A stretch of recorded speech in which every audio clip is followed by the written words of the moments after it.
show on Barça TV Plus was, where do you see Frenkie de Jong? So much had been said when Frenkie arrived, even by Koeman himself, that he wasn't playing his natural position. He admitted that he will put him in that double pivot role. How do you think that? According to all the words that he said in the welcome show with you and in other interviews, it seems that he will play in the position he believes is the best for him.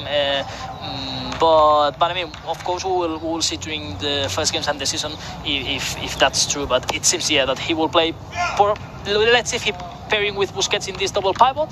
If he will play alone or he will share minutes with Busquets. I mean, no doubt that De Jong is going to be one of the key players. I think if we see the stats from last season, he was one of the players that played most. Yeah. So yeah. It's going to be interesting also this Dutch connection. No doubts that for De Jong, I think it's good news to have a manager like Koeman there.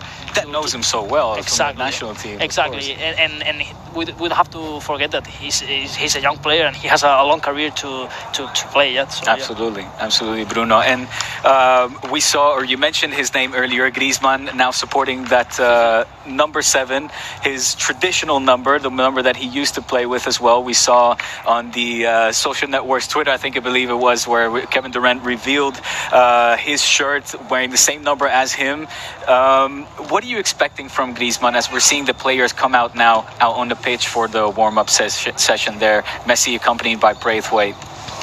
I mean, of course it has to be an important season for Griezmann, because the first one, I mean, it wasn't a bad season for Antoine Griezmann, but of course when you arrive to a new club, you have to adapt and all the new style. And now here we see Messi, and of course it's going to be important, this connection between Messi and Griezmann, that in the first year in some moments there was this connection, in other words there was more difficulties for them, but I think Griezmann and Messi have to be the two players that have to lead this new project, this new Barca, and I think Antoine has the quality. He showed it in the French national team this international break. He scored a great goal against Croatia, and of course he's a star in France and a important player. And I think we all expect a little bit more of Antoine. He played a good season last year, but I think we expect a little bit more, and I think of course the 2021 campaign can be his season. Well, he was such a star signing, of course, arrived with such anticipation, as we're seeing Messi smiling, which is something that all culés we love to see, of course. Messi is happy there, warming up alongside of Jordi Alba, and there we see Pedri. What a moment for the young Canarian, isn't it? No doubt for Pedri being here, and he said it in the presentation, he wants to stay here in the team, and I think that Koeman also wants him to be part of this team. There were some speculations about if he was going to be on loan to other first division team, but I think the idea, and just seeing this lineup with Pedri starting there, the idea for Koeman is to believe in this. He's just 17 years old, and he played a brilliant campaign in Las Palmas last year with Pepe Mel, a good coach that also likes to play football. Pepe Mel, who only had really quite incredible words about the youngster. Exactly. And this man there, Ousmane Dembélé, of course, he's like a new signing. Oh man, he's like a new signing also, because he was almost 6 months out injured, and he also, I think, has to be an important player, and he's also a young player, because we seem like Dembélé here for lots of years, but we don't have to forget he's around 25 years old. So I mean, he's a young player, and he has showed his quality. Not with regularity. Not with the consistency that we want, exactly. And that's what he needs. But, I mean, with Clément Lenglet, with Griezmann, there's a good French connection, also Umtiti in the locker room. And let's see if Griezmann plays in the number 9 and Messi, probably Dembélé has to be the other man up front in the ideal starting 11 of Barcelona. But of course, it's too early yet to know exactly who will have the role to play more minutes, less minutes. Of course. And we don't have to forget that this is going to be a really compressed season. There are plenty of midweek games. The Champions League also will start in the end of October. So this will mean a lot of rotations, and also the new rule of the 5 substitutions. This is also really important, because of course it's not important just to have good 11 players. You have to have a long squad, because then games gives you a lot of possibilities with a long squad.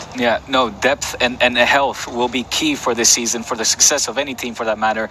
And of course we're keeping our fingers crossed that in the hope that Dembélé will continue to to be healthy and have that consistency, Bruno, that you talked about, as he will be competing for place with the other young sensation, Ansu Fati, most likely. Yeah, unfortunately, Ansu Fati is not in the squad list today because yesterday in the training session he felt some pain. Well, I mean, yeah, it's nothing serious, it seems, but yeah, unfortunately we're not gonna see Ansu Fati after, well, not just an incredible impact last year in Barcelona. Also, he debuted for the national team a few days ago. He scored an amazing goal. Well, he was one of the best in the Spanish national team. And the same, he's just 17 years old. So I mean, that's what we have to be really optimistic. And yeah, also Pedri is 17 years old, that he's warming up, of course, living a dream, no, to share a locker room with all these stars. He also said it, no, in the welcome show that of course he's a Barca fan since a kid. His dad has a peña, no? Yeah, exactly. I mean, they founded the peña in the Canary Islands. So I mean, you talk about a Barca fan from a young age. That's certainly the case of Pedri. So you can only imagine just how emotional he must be feeling right this moment, to doing the warm-up session next to Leo Messi and the likes of Busquets, Jordi Alba. You mentioned the Iniesta; it was his childhood idol as well. Exactly, and also, I mean, Ansu Fati, he has been playing in the academy for all the years. Yeah. So I think it's important to have this kind of DNA, Barca DNA, and people that believes the club and know that they are just 17 years old. They want to win everything. So the ambition of these players, I think, is going to be really, really big. Absolutely. Lots of youth that we're seeing out there on the pitch today. Let's focus our attention a little bit again on Ronald Koeman. We talked about how perhaps he will be adjusting his formation. He's, of course, coached already for such a long time. You say it quickly, but I believe it was the 1999 season when he started as assistant manager under Louis van Gaal right here at Football Club Barcelona. So a little bit more than 20 years have passed. He's trained everywhere, from the Premier League and the Portuguese League, the Eredivisie in Holland, and in La Liga as well, of course, with Valencia. We've seen him play in different formations with the Dutch national team. He also played more of a 4-2-3-1 formation that we'll be seeing today. Again, I asked him on the night, I said, how much of an influence was Johan Cruyff on you, or for you rather? And he mentioned Johan Cruyff, but he also mentioned a whole plethora of other coaches that he has learned from.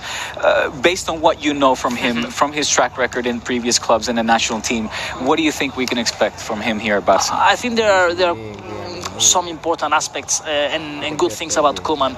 First of all, of course, he knows the club. He has played here, and he knows the style, he knows the fans, he knows absolutely everything, and that's something to take into account.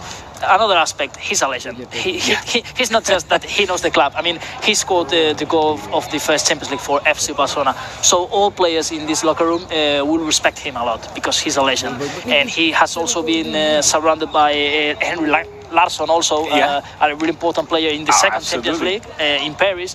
So that's also something really important. And then if we check all his career as a manager, he has done brilliant things. For example, for me, the best experience was in Southampton, taking a mid-bottom table team in the Premier League and reaching them to the top part of a really difficult league like the Premier League. And then he also has experience in other different clubs like Valencia, for example. That is a club. It's a really difficult place. It's a very difficult club. It's a really difficult place, and he arrived in a really difficult moment, like he's arriving now. We don't have to lie. I mean, that's right a good now, comparison. Barcelona arrived to this season after no titles. It was the first time for the last 10, 11 years that the Barcelona were with no titles, and well, the president and all the club have talked about a new project. No doubts, they have signed young players. There will be, I think, more news in the transfer market, because we have to remember that the window transfer market closed first days of October, so there's still some weeks. And he was in Valencia, and he decided to see which players were going to continue in the new project, which not. So he has experience to arrive in difficult making those situations. tough decisions, getting rid of those pesos pesados, as they say here in Spain. Exactly. So I think he has a little bit of good things from. He knows the club. He has had good experiences. Others, I mean, in Valencia, of course, it was difficult for him because it was a difficult place and a difficult situation.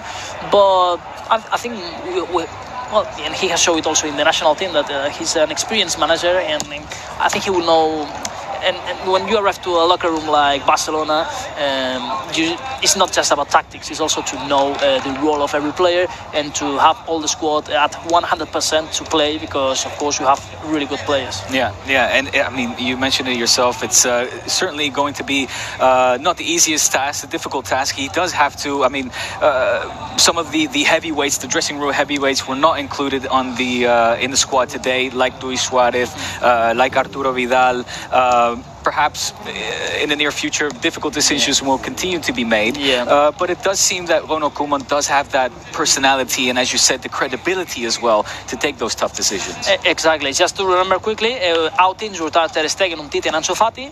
Technical decision out, Arturo Vidal, as you said, Diego, Luis Suarez, Rafinha, Uagué and Matheus, and Pjanic and Todibo, that they just received the okay. The medical from the medical staff. Yeah. Exactly, after the COVID-19, because both suffered COVID-19. Yeah. So Miralem Pjanic, that today he has finished his first training session here in Barcelona, and he was really happy when he arrived and he landed to Barcelona airport, saying the first thing he wanted to do is to train and to play with all these great players. That in the past he has been looking at Barcelona style, and that he wants to play in this. He was really happy to play there, basically for the style of Barcelona. Of course, he comes from Juventus. That it's a really different things in terms. Of course, it's a historic club, but in terms of football, it's a different thing. Of course. I think we can say that about the entire city. It's a completely different dynamic. Also with his time in Roma, I think perhaps when he was at Lyon, it was more of an offensive-minded team, and he'll be licking his chops to see what he can do on this squad. We're going to have to wait for Pjanic to make his debut with his new team, maybe on Wednesday. Who knows? Maybe. It's a big signing, Pjanic. Yeah. I mean, a player who has played at the best level.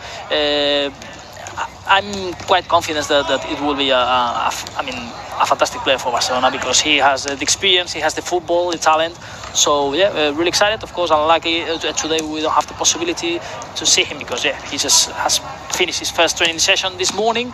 But I think Wednesday we play friendly against Girona, also at the same time, 7 p.m. Central European time, and let's see if the club wants to play another friendly before the start of the league. That will be the weekend of 26th, 27th September. Exactly. And more important dates to finish the calendar: 1st October, the Champions League draw, and the 21st October, the Champions League starts. So that's a bit the planning for the next following weeks in Barcelona. Well, Bruno, I said it at the top of the show.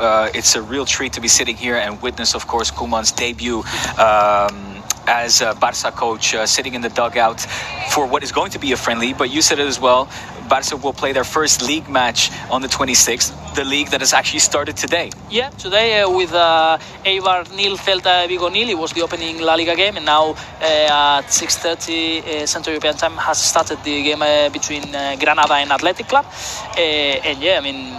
I'm more excited, actually, I have to say, honestly, to see this new Barca than the starting of the league. But because I want to see all these new signings and all these players. But of course, it's great news to have La Liga back, also after a difficult year with all COVID-19. I think more or less, in general terms, sports will have to be quite happy, because we are seeing now Le Tour in cycling, US Open tennis.